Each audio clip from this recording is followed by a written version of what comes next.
You're tuning in to the Black Hollywood Live Network, featuring news, interviews, and commentary on all things Black Hollywood. Hollywood redefined.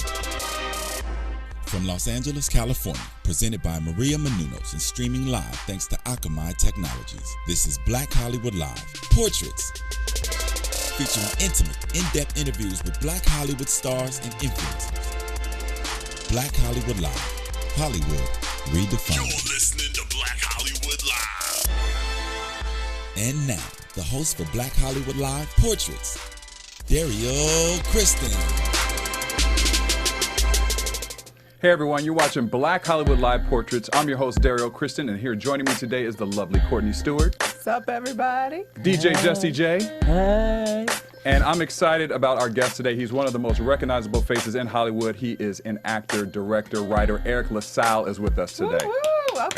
Welcome. Congratulations on your new novel that's coming out, Laws of Rap, and you have some directing positions that you're doing this summer, and we're all excited to see and hear more about that. But first, we want to learn a little bit more about you in your younger Connecticut days. Okay. We want to go way back. We want to go way way back. So now you've had a successful career for over 30 years, and that's, I mean, a lifetime in this industry, I think, at this point for a lot of people. And you grew up in Connecticut. At what point did you kind of have that acting bug that did it first come to you? I think it was, ironically, I think it was when I was a freshman in high school, but it wasn't really about the acting. I wanted to be a writer, and I joined the drama club with the hopes of writing a play that was going to be performed, and you know, it was going to be amazing. And when I showed up, they were like, "Yeah, we need actors." So the first production I did was Raisin in the Sun. And and then from that point on, I just got hooked. And fortunately, having an idea of what you want to do that early for me was great, because then that's all I've ever done. That's the only direction I've ever taken. So I joined an acting troupe, improvisational group. Then started getting ready for college. My mentor at the time, his name was Clay Stevenson, who passed away. He said, "Hey, I think you're. I think you might want to go to this school called Juilliard." Mm-hmm. And I mean, I was from Hartford. I never even heard of Juilliard. Yeah. But I trusted him and believed that if he said it was good, it was good. So I was like, "All right, cool, let's go." And he said, "I'll help you. I'll get you ready for the audition." And again, no true concept, and no one in my world knew what Juilliard was, and I come from very blue collar family, single moms, and was just hustling, trying to raise a bunch of knuckleheads. So she was, so I was like, okay, and then I started doing the research, and it was like, okay, they audition, anywhere from 1,000 to 2,000 people, and they accept 35. Wow. I was like, whoa, and then all of a sudden, I started seeing more and more about it. And what was really cool, the thing that really got me psyched about Juilliard was they sent me a brochure as I started filling out things. They sent me a brochure, and on the cover of the drama department was this brother playing Othello. And I was just like, wow, just blown away. And this is what they were sending out to everybody, not just the black, not the black people, not the segregated. No, yeah, it's like, send them something black, It was just like, it was, so they sent it out, and it was the actor Keith David. Oh, Keith, he's the man. And he was just this striking pose of him, and I was like, wow, I really want to do this. And so, I went auditioned, got accepted, moved to New York, started, I was there for 2 years, got kicked out because they were like, your voice and your diction doesn't, meet our standards. And, sort of a, you got to realize, I mean, my mother was from Georgia, and as, many African Americans, we sort of have that urban Southern mix. Like, can I ask you a question? Yeah. We grew up, it's like Casa Nominatas, what I mean? But I worked really, really hard. I think that the most disappointing thing was when they started telling me, well, we're having problems with your speech and diction. I started taking on extra courses, and I was doing everything I could to do it. So then, by the time we made it to the end of the second year, which is their cutoff point, that's usually when they decide if you go on and you don't. And so to me, it was a surprise because they kept telling me, wow, you're getting so much better, you're so dedicated. But I think it was also like a whole point of being 17 and a half, 18 years old, and everything you did at that point as a part of their technique, and I'm not faulting it, because obviously it's an amazing school and it works, but their mission is to tear you down. And I don't have any problems with that. I think the one issue that I had was in the tearing down, particularly of a young brother who's trying to define himself as a man, like that path is already very interesting. You know what I mean? And so all of a sudden now your speech is no good. Your body movement is no good. And then I went to school with, obviously, I went from a 99.99% black high school to a 99.99% white college. Yeah, that's culture shock. And it was like, and it's like at that point, I had kids. One of these kids told me, he said, "Hey, wow, you're the only other black person I ever met besides my maid." And wow. And it just said it with such, and literally, again, I wasn't mad, but that was the world he came from, and just like I came from a certain world. So that was a difficult transition for me because it was like, okay, your music. I mean, sometimes they would make fun of the music that I listened to, and yo, this is, hey, don't talk about Lionel Richie. Don't talk about Earth, Wind and Fire. Don't talk about, Right. But again, we're all young, and so anyway, so I left there, and fortunately, my mentor stepped in again, and he said, I think you should audition for NYU. But at this point, all the scholarships were gone, and we didn't have money, so I was like, so he got me a meeting with the head of the department, and before the guy said, look, I'm meeting you as a courtesy, but I got to tell you, all of our scholarship money is gone because it's June, and so we already dispersed it. So I said, well, I'm here, I might as well audition. So I was in his office, I auditioned just for him, and when I was finished, he said, we'll find a way. And the reason I bring that up is because I think that's one of the most important lessons I learned. I think it was Roots 2. It was Roots 2. And one of the characters, I believe Dorian Harewood, was accepted into a college. Yeah. And he met someone on the train, and he was talking to this gentleman, and he was telling him, I'm going to be going to his school or whatever. But then, of course, his money fell through. He couldn't, do anything. And somehow he went to the school to tell them that he wouldn't be able to come. And the head of the school is looking at him and says, your scholarship has been paid for. And he says, what do you mean? He says, yeah. And the guy that paid for it said, if he didn't show up, don't reach out to him. But the fact that he showed up allowed him to pursue his dream. Wow. And so I like that. Those two lessons for me just said, you know what? No matter how crazy something sounds, no matter what the restrictions are, if you just really believe, you got to show up. Yeah. Like, you got to show up. And that's the thing that, like I try to tell my nephew, and he gets it. He's, the younger generation. I'm like, showing up is sometimes half the battle, because there's so many people that, this will never happen. Yeah. So you're not competing with the full field by the time you show up.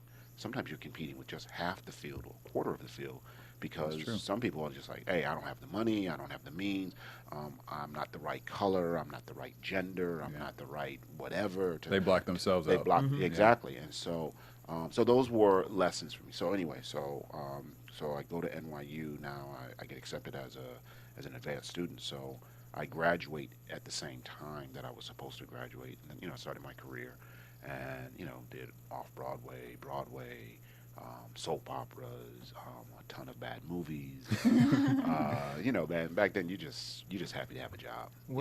What's something as far as your writing? You said that at such a young age you knew you wanted to write. plays. And, where did that come from that you knew at such a young age that specifically that's what you wanted to write? Well, I think it was, I grew up, I used to write poetry and just some, creative stuff. And, my brothers would be like, yo, man, when this girl broke up with me, can you write me something? That's when lyrics were important too. And I was like, boom, boom, boom. And next thing you know, she's, back with her. I was like, wow, I got something here. It didn't benefit me that much, but, I think the play thing was just a part of the fantasy of the thing when people ask me, why do you do so many different things? I don't think of it in terms as doing so many different things. I think of them as being an extension of the same thing. I'm a storyteller, and I've always wanted to be a storyteller.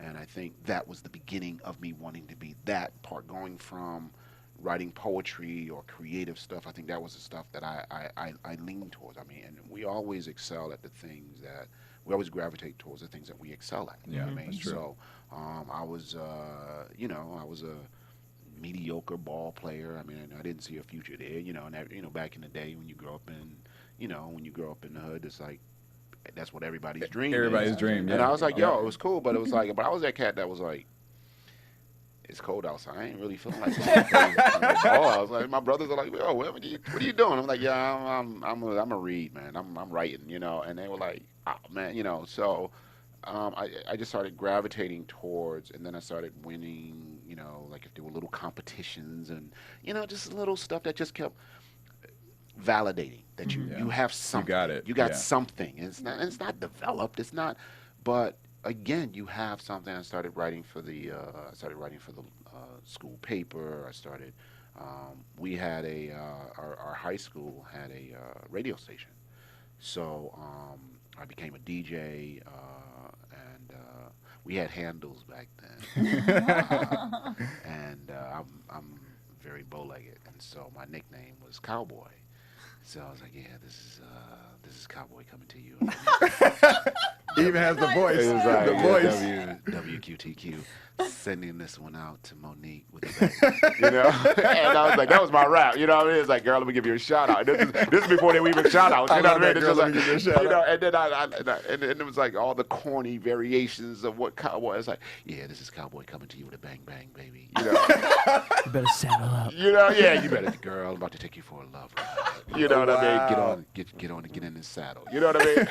And I mean, come on, 17 years old with a mic. Right. Come on, man. Sugar Hill Gang had just come out. We were like, then we started rapping and we'd be in the studios battling. But again, it came back to storytelling because when I wrote a rap, it was telling a story. It wasn't just about how many girls. Everybody was, oh, I got girls, I got this, I got that. I was like trying to tell a story. You know what I mean? And so I think everything about me was really about storytelling. I think acting is an extension, is storytelling. I think I got into directing. Directing is storytelling. Producing is the thing that I do more as I see it for me in some ways as almost not a necessary evil, but you do it to control the project. You do it to, you know what I mean? And so it's not anything that I have a natural affinity towards. It's nothing that I'm passionate about. But a good producer is a good storyteller. Yeah. So you never want to take that away. But we think of, because, particularly out here, producers, the most overused title out here in music and in, and in acting. And so, but I think the really good ones are storytellers. So the producer, then you write projects. Back in the late '80s, I started writing short films. You write to have something to shoot. You know what I mean? So then the writing thing came back because it was dormant for years because I was focusing on being an actor, and that became you sort of become enamored with that whole thing of what it means to be an actor, and it was immediate. Everything was so immediate because you audition, you either get it or you don't get it. Yeah. And so so I went away from it, and then I came back and started, writing short films. How long was that period of you kind of letting it go dormant? Well, I think basically if you think about it, if you say, well, at 14 years old, I had the concept of being a playwright. And then I would say 28 years old, so between 14 and 28, it was all about being an actor. And not at all like on the side, still trying to, write something? Not really. I mean, periodically, I'd write, for girlfriends, I'd write poetry. That was my rap, man. I was like, so, oh my God, you're so sensitive. You're like, yeah, I got you, girl. I feel like I need a mix CD right now. Yeah. No. A mixtape. Oh, I'm sorry. Let me get it correct. Come on, A mixtape. We have mixtape. You get that little pencil and you turn that thing. You got your love, and I got my first apartment, man. I had 4 or 5 of them, and you're like, okay, rotation. She's Luther Vandross. So, but even then, it's funny because I think when you're an artist, I think you see things very differently because I grew up in such a, it was like such this weird balance because I was that cat that from the north end of Hartford, and Hartford is a weird place. Hartford is the insurance capital of the world, and it's like Wikipedia, I think, said it's like the 3rd poorest city in the nation. Wow. Which is so weird. Yeah. It's so extreme. And I think that in some ways, I can be like that. I can be like, over here. And I think even growing up, like I said, my brothers always thought I was weird in a way because, they come home, I'm listening to Rod Stewart and Funkadelic. Yeah. And Elton John. I listened to storytellers. Yeah. I listened to, I think, Elton John's Daniel, I think is an amazing story. I think, the Eagles, Hotel California. Stuff like that. But then at the same time, it's, OJ's is, Earth, Wind and Fire. It's Rick James was like, you know what I mean? Yeah. So there was always this, instead of, back then, and I love where artists are now because, at least musically, that stigma seems to have really sort of disappeared. But back then, it's like, dude, what you listen to that white music for? Right. You know what I mean? Now it's all crossed over. Now it's all crossed. Now it's in. But and that is to me that's amazing because seriously, like back then it was like you had black music, you had white music, and that perception. But again, I listened to storytellers. I was affected. A House Is Not a Home is one of the most amazing visual songs. Yeah. You see him climbing the stairs, literally turning the key. Yeah. You get a little nervous, you see his hand reaching for the doorknob, and you got the key, and but that's what I've always been inspired by, no matter what form it came in. If I started in college, again, this wasn't my background. I don't even know where it came from, but I got hooked on foreign films. I started really going to foreign films, when I was 18, and that just fed me. What did you get from those films? Like what inspired you from those? I got one of the most important lessons about being an entertainer and being a storyteller, which is whatever you do, make it about the human experience, and therefore it has no color, no gender, no religion, no race. It's not. I've never been that cat that's been trying to do black movies. Yeah. Like that. I don't. I want to do movies. If it happens to be populated, and obviously I want to do things from a point of view of African Americans, but I don't want it to be this limited thing. Yeah. And so when I would see foreign films, Akira Kurosawa was the great Japanese film director. He had a film called Ran, which is the Japanese version of King Lear. So that was like a whole double thing. They were like, okay, you got Shakespeare and you got, right, you got a good mix. People were like, dude, really? And the film was like, when it first came out, it was like 2 hours and 45 minutes. And in the span of 2 weeks, I think I saw it like 3 or 4 times. And what I got from that was it makes no difference where it comes from. if you tell it right, people can relate to it. Yeah. And so everything I've wanted to do was make people relate to whatever my stories are, regardless to what the character's background is, or any of that stuff. So that was a valuable lesson. And I'm like right now I think like my 3 favorite films would be Akira Kurosawa's Ran. There's an Italian film called Cinema Paradiso, which is amazing, and The Godfather. Love The Godfather. You got to keep it real. You know what I mean? It's just like keep it home. Keep it home. And so, and these are very, very, very different films. Very different. But as I can understand the American journey, because again, and here's something, The Godfather was never really conceived to be a gangster film. This is what I think Francis Ford Coppola was so brilliant about. He was like, I'm not out to. He turned it down. They came to him and said, "Would you do it?" He turned it down. He said, "I don't want to do an Italian gangster film. I don't want to. The Italian Americans are always perceived as in this stereotypical way. I don't want to do it." And then he wrapped his brain around it. And he said, "You know what? I'll do an Italian American family that happens to be gangsters." Yeah. It was more about the relationship too. More about the relationships, Yeah. and that's why he had all his family Exactly. in it. It was about, we learned about. I think there was a movie. I can't remember if it was You've Got Mail, but one of those Tom Hanks movies. They said something like, any lesson that a man ever needs in life, you can find it in The Godfather. It's like it's like all those great keep your friends close and your enemies closer. Right. You're like, got that one. But it's a subtle difference. Yep. But that subtle difference of your point of view changes. And yes, it's a great gangster film, but I look at it as a family. I mean, that's why all the dynamics, and when you get to Godfather 2, and Michael having to kill his brother because he betrayed him and stuff like that. Yeah. So all of those things, for me, are about universal storytelling. Yeah.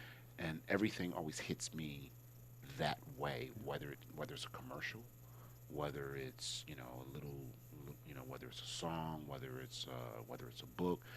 I don't care who it's about. I just care about the story, and I care about can people relate to it? Can people relate to that? And, and then you spoke about just being a part of films and not necessarily wanting to be just with Black projects, like just universal projects. One of the biggest cult classics is a film you starred in as well, Coming to America, which is just, I think my friends who are white, Black, yellow, whatever it may be, they all love that film and can relate to it. Whenever it comes on, I know many people who will not turn it off. Right. And how did it feel for you to be a part of such a classic cult favorite that is just universally loved by everyone? Well, I think, again, if you look at that film, the structure of the film, it plays on the tried and true tenets of successful films. Fish out of water.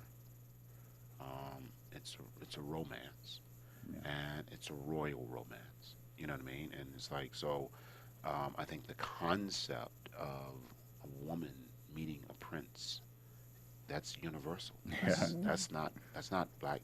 Yeah. The thing that made that film so cool was we weren't used to seeing ourselves depicted in royalty. That's true. In the fashion of royalty. Especially during that time, too. Especially, this is 1987. Yeah. So I think that, again, but the classic storytelling is, one of the greatest, things is a fish out of water. Yeah. So you take that element, I don't care what color it is if you make it right, then, and it was kind of a buddy film, and the classic, irresponsible buddy and the responsible buddy. I mean, so if you look at all the films, after that and before that, it's like they have the same thing. So, being a part of it again, at that point you are, you're just trying to get a job, that film obviously will always be special, not just for what it became, but the process was amazing, because it was one of the few gigs,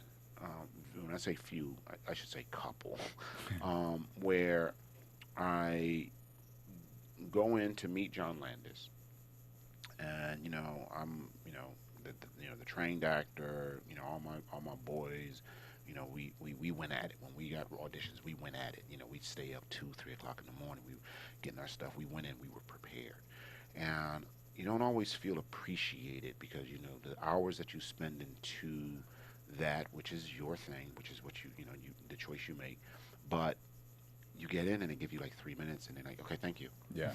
And It's true. and just to walk into a room with someone who appreciated the work, and he appreciated the work so much that right then and there, on the spot, no committee, he said, "You're hired."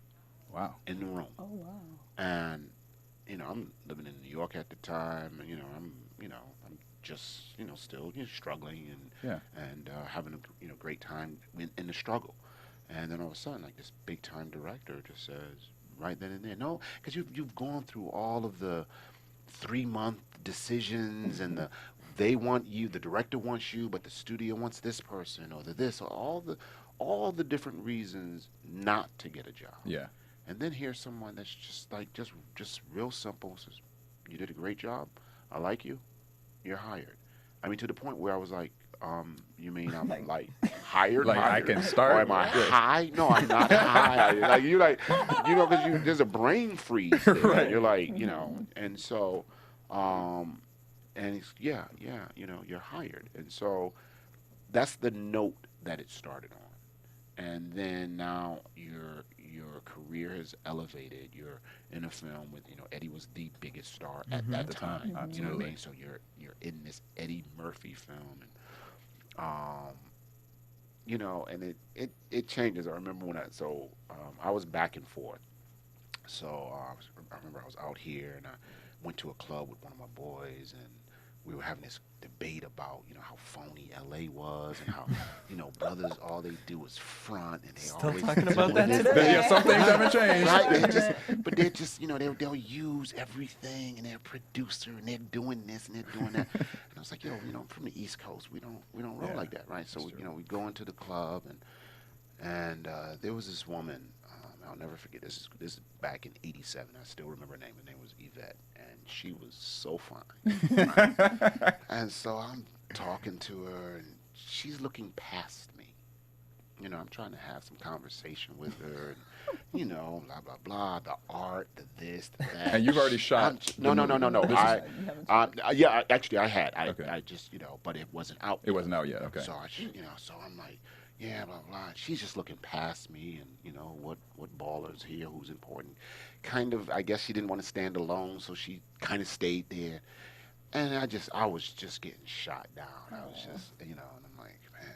And so literally it was the worst timing. I just turned to her and didn't know it. Just as my buddy was walking by, I go, "I'm in a movie with Eddie Murphy." I was like, "I'm playing that card," and all of a sudden she perked up, and I was like, and he walks by like, "Weren't you the one that just said," you're like, "Yeah, but she's fine." Right, I'll make an exception for her. She is fine, so, but that to me is, for me, it was learning the balance of Hollywood, because I do think you can come out here and I think you can get lost. I think you can get pulled in a lot of different directions.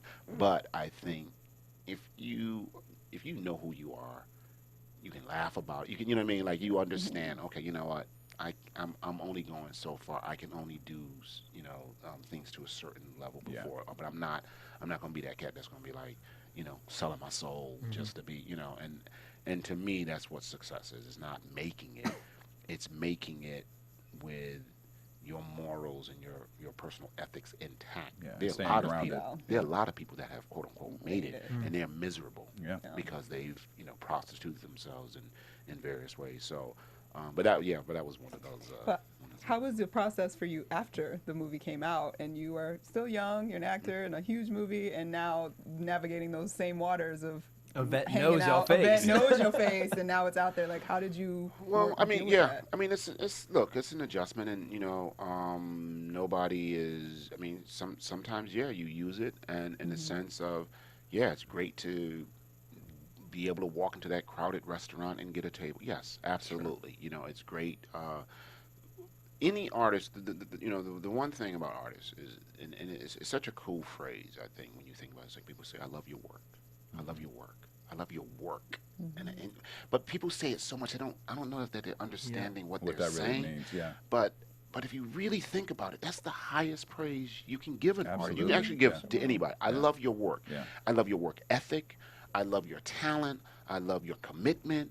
I love the fact that you've struggled. I love your work. I mean, work is such an amazing word, but we throw it out so much. It just sort of becomes this catchphrase. Yeah. It doesn't mean anything, but if you really break it down, so I say that to say, you know, when people started saying that, hey, I loved your work in that thing, it felt good. I mean, you got to take that with all the Soul Glow jokes and all the ribbings and, you know, all that stuff, of course, you know.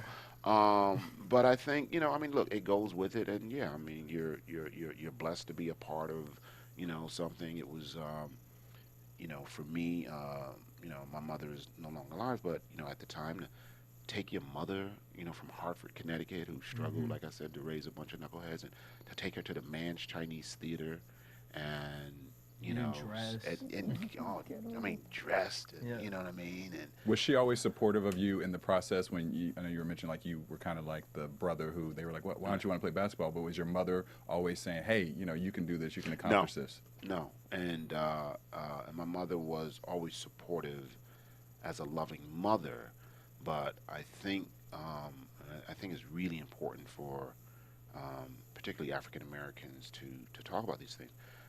I think, unfortunately, like so many generations, so many African Americans, my mother was too scared to dream that big. Yeah. And she was too scared. My mother, you know, life taught my mother to be pragmatic, and to go with. And you know, in Hartford, Connecticut, you had Pratt and Whitney Aerospace Dynamics, where they built planes and got all the government contracts, etc. And they were paying really good money, you know, sort of like Hollywood Shuffle did a job at the post office. You know? They were paying really good money. My brother worked for them, and you know, back then, I mean, you could really make a nice living, and so that was the thing. You want to encourage your children to go with that. That's proven. It's safe. It's safe. Yeah. You got to realize, and listen, man, they were, you know, now we've got a ton of references. We've got, you know, young African American girl or boy or Latino or whatever can look up, an Asian even can look up and say, oh, we've got frames of reference. Back then we had Bill Cosby, we had Sidney Poitier, and this is Bill Cosby before the Cosby Show. Yeah. You know what I mean? But you know, he was doing I Spy. We had Sidney. We had Harry Belafonte. We only had a handful of examples, and so what would make you believe that some skinny bow-legged kid from Hartford, Connecticut would be, because back then you're taught they must be born, they must have some special magic or something. Yeah. Like they were born in Hollywood. You know what I mean? They were born at the Hollywood Hospital where only stars are born. You know what I mean? And that's your you know, your limited point of view. And so I think my mother was very afraid of, you know, me getting out there and getting lost. She had preconceptions about what, you know, entertainers were. She said, oh my God, you're going to go to New York and you're going to be a drug addict. You're going to be a prostitute. You know, and then of course, you know, you're going to be gay. And you're like, wow, what? You're like, I just want to act. I just want to act. Like, I didn't sign up for all that. I just want to write. I want to act. Like, really? You got me?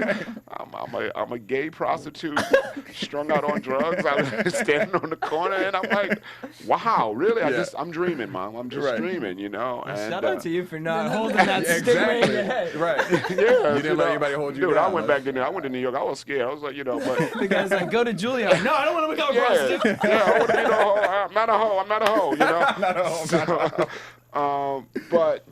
But to her credit, you know, she loved the fact that I was the first in my family to really go away to college. I had a brother that, you know, my brother went to a local college and party. He was like, ooh, I'm in college, I get to party. And she saw how serious I was.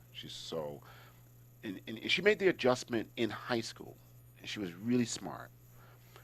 She didn't get the acting thing, and she had her fears.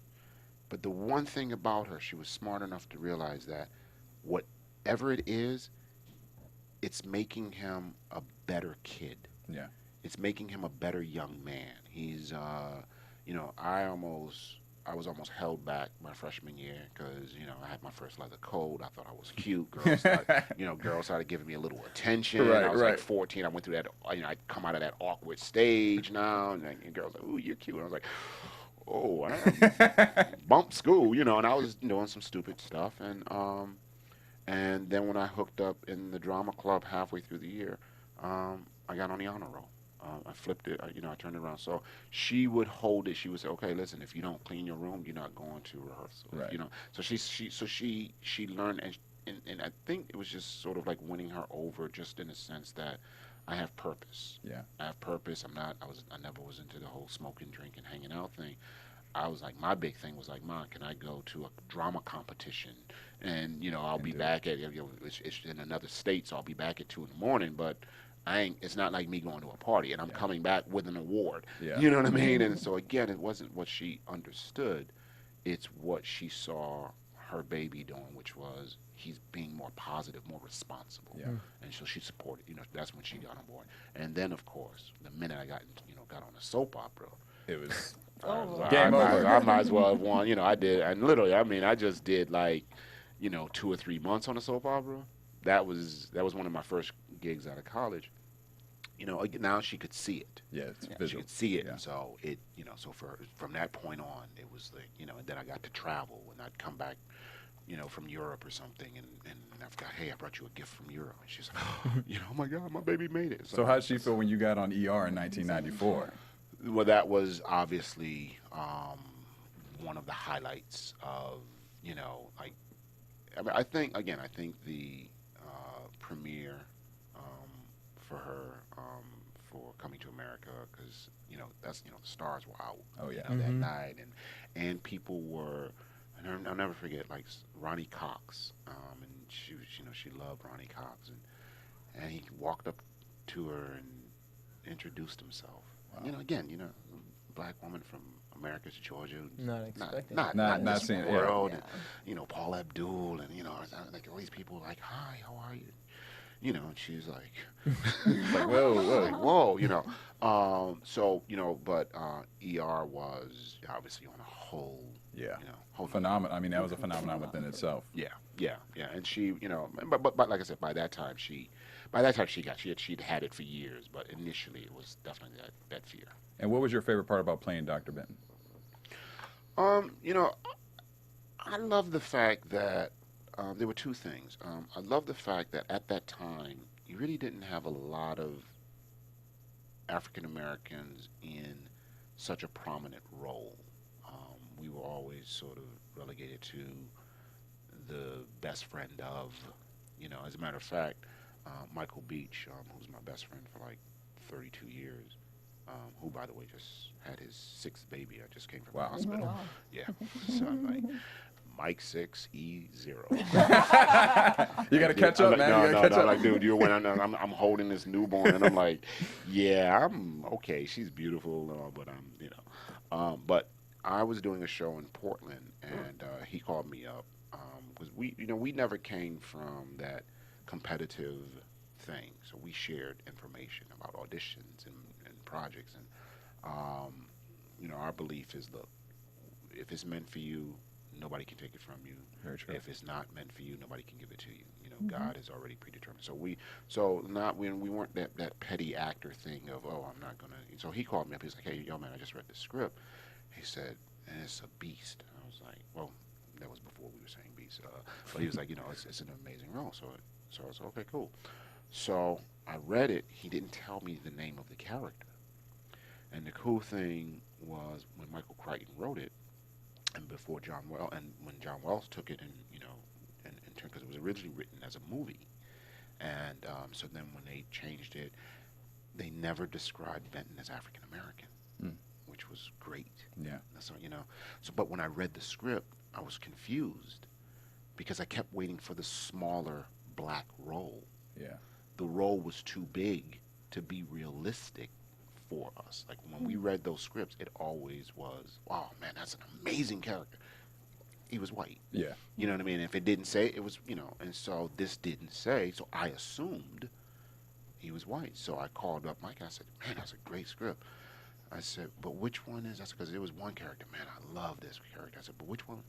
And he said, Benton. I was like, are you kidding? So, I went in and, did it and got it. And so that was something that was amazing to me. And I like the fact that the year before, Dennis Franz was on NYPD Blue, and he played an unapologetic racist. He was just a racist cop. He was a good cop, and he wasn't ranting and raving, about black people and Latino people. He was just, Latin people. He was just doing his thing.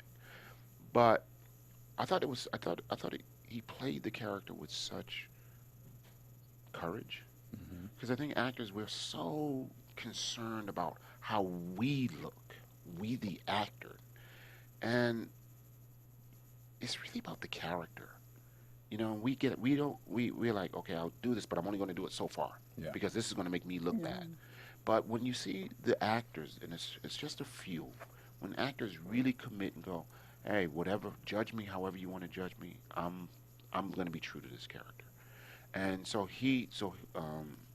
that show came on a year before ER, and I was a huge NYPD Blue fan, so I would watch it, and I was like, wow.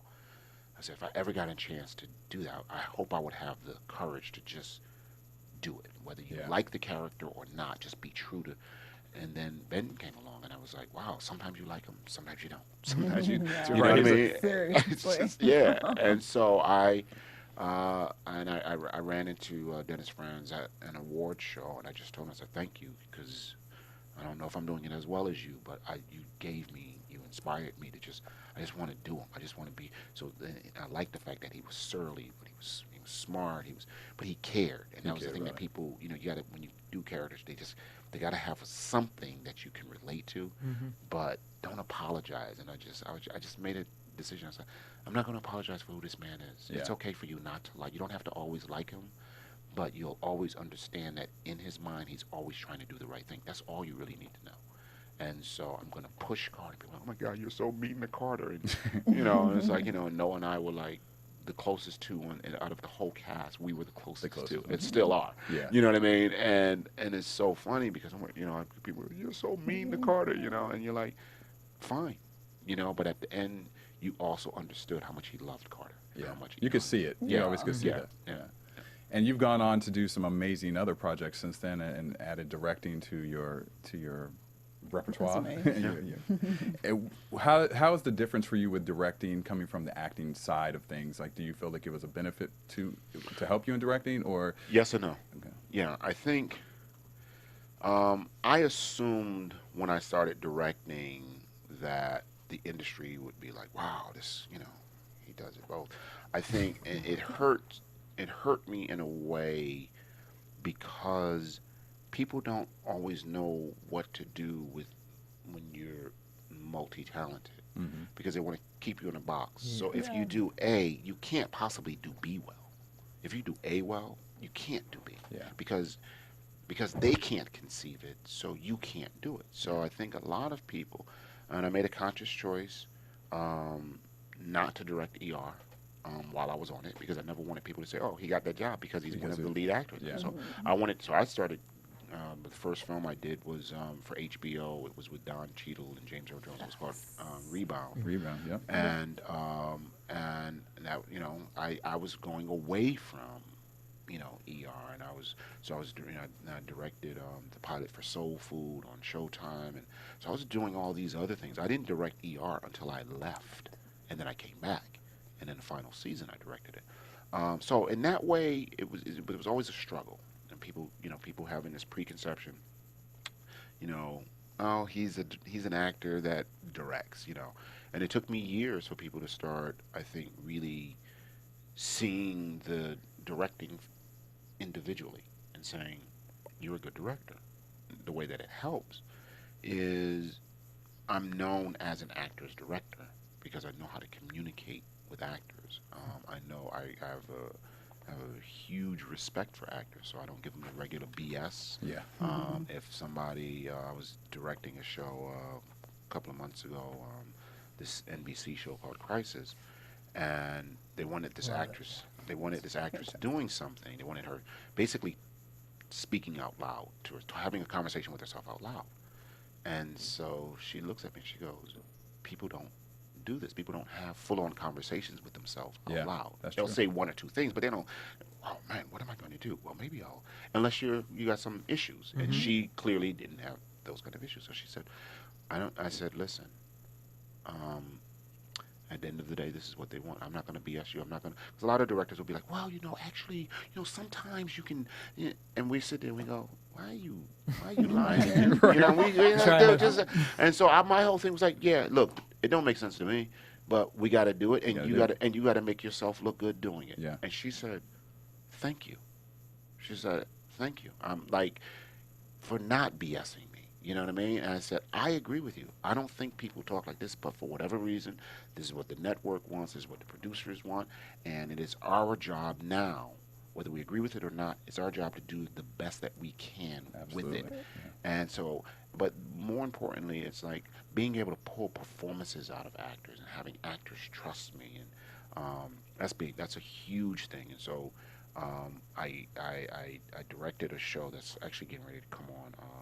There's a new medical show called Night Shift for NBC, and so I went in and directed that, and the actors really responded to me. The producers asked me to come back, help reshoot the pilot, reshoot other episodes. So it was really cool because they really trusted me. Yeah. And so then the network called me in and said, "Hey, listen, we love what you did on that show." That's how I got on Crisis. So I'm developing that reputation as being. He can fix it through, he's really strong with performances. He's strong with his camera moves, but in storytelling. But the performance part, because sometimes you have these young actors, it's different. It's different from the type of training. First of all, and this might get me in a little trouble, but I'm going to say I at the time, I'll be diplomatic. At the time when I was coming up, the training was much stronger for the East Coast actors. I've heard that before too. In the West Coast. Okay. I don't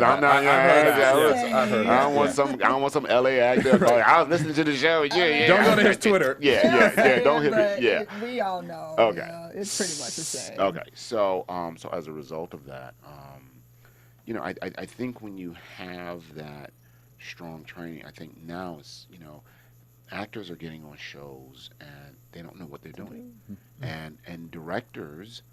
Many directors are what we call traffic cops. Okay, can you move here? They block, but they can't feed you. If you get into trouble, they can't get you to say, "Well, I can't make sense of this scene. Yeah. I'm having problems." They're like, "Well, no, you're great. Just keep doing it." And they're like, "You haven't told me anything." Yeah. So I'll get in and say, "Okay, listen, let's talk about this. Let's get." And the next thing you know, they go, "Wow, okay, thank you." So that's a big plus, and that's the kind of director that I want to be known as. And so now it feels good. But it took me several years to be known as, wow, he's a good director. Yeah, and but then the flip side of that is, he's not acting anymore. Right. Unfortunately, in this world, you have to do one or the other in people's perceptions. Yeah. Now, where did it transition from you becoming actor, director to writing your novels? Author, right? Yeah, Author. right on, man. For Laws of Depravity, and now you recently have the new Laws of Rap coming out soon. Next month. Well,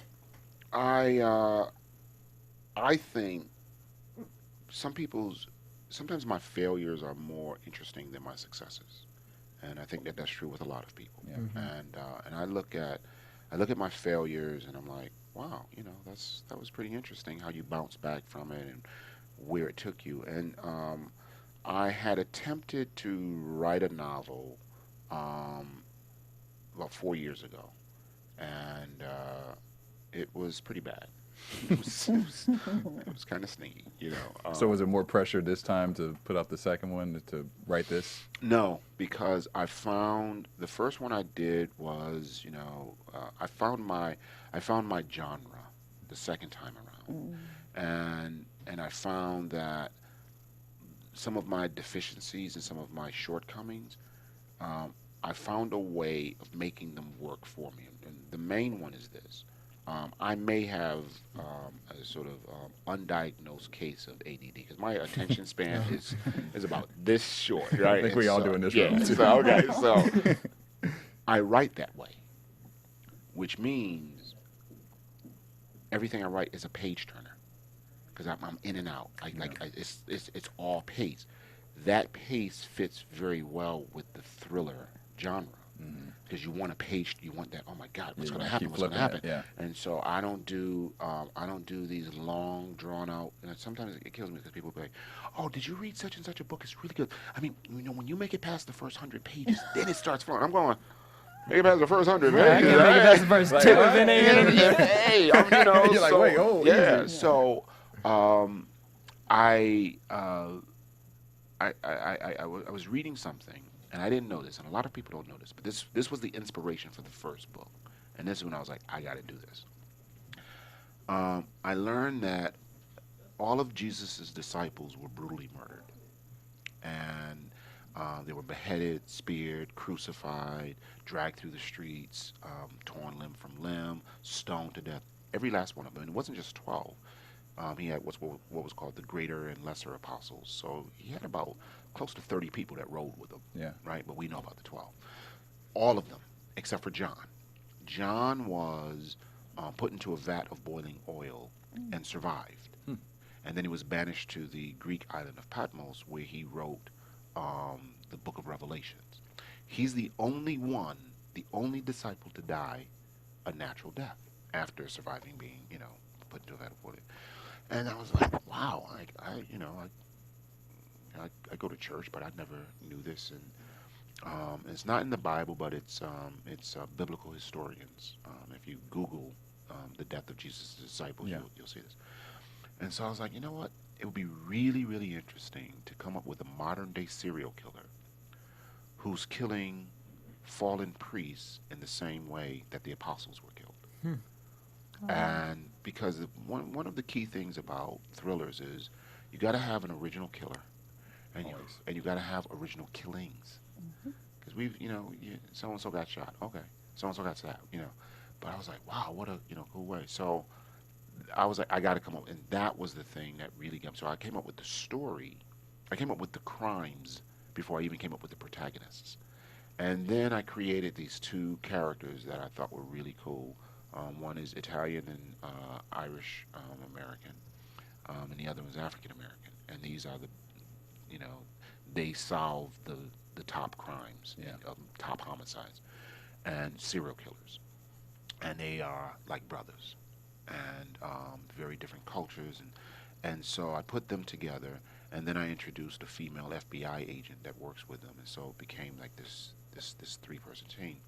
And the thing about my writing is, another key thing for writing great thrillers and great stories is that a lot of times people make the mistake of they make the bad guy much more interesting than the good guys.